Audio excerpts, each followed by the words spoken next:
we're learning more about the arrest of 2 Phoenix police officers accused of failing to report use of force and turning off their body cameras during a traffic stop. But tonight, newly released court documents reveal other data that led to their arrests. Megan Spector has the latest.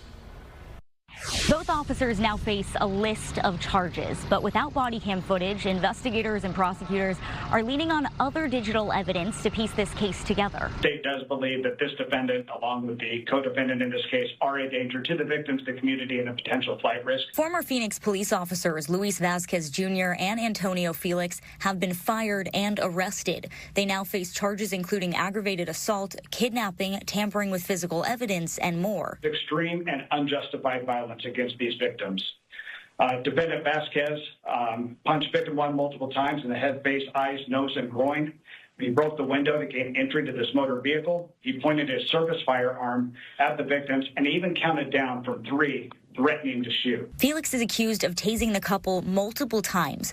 According to Phoenix police, the officers did not turn on their body cameras, so investigators followed a digital trail left by Felix's taser. Forensic download of his taser showed 6 safety activations with 29 electrical discharge events during the encounter, which corroborated the victim's statements to investigators.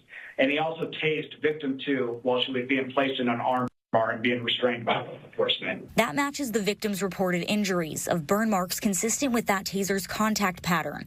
We talked to retired officers about how this data is tracked. On the taser devices, there are taser downloads and software and firmware uploads that happens every time the taser device is tested, deployed, and it has a lot of metadata and other types of valuable evidentiary information that's going to lead investigators to know exactly how long was it deployed, time of deployment, and things like that. Pair this with GPS tracking. AVL technology is extremely important. So every police car in most, I would say, Phoenix metro areas and most of the departments around the country have GPS location services on their patrol cars, not just from a perspective of accountability, but also if an officer has an emergency to some respect, we can actually locate their vehicle. Bail was set at $100,000. Online records show Vasquez has bailed out.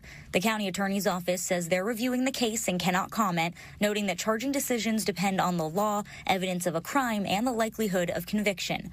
Megan Spector, Fox 10 News.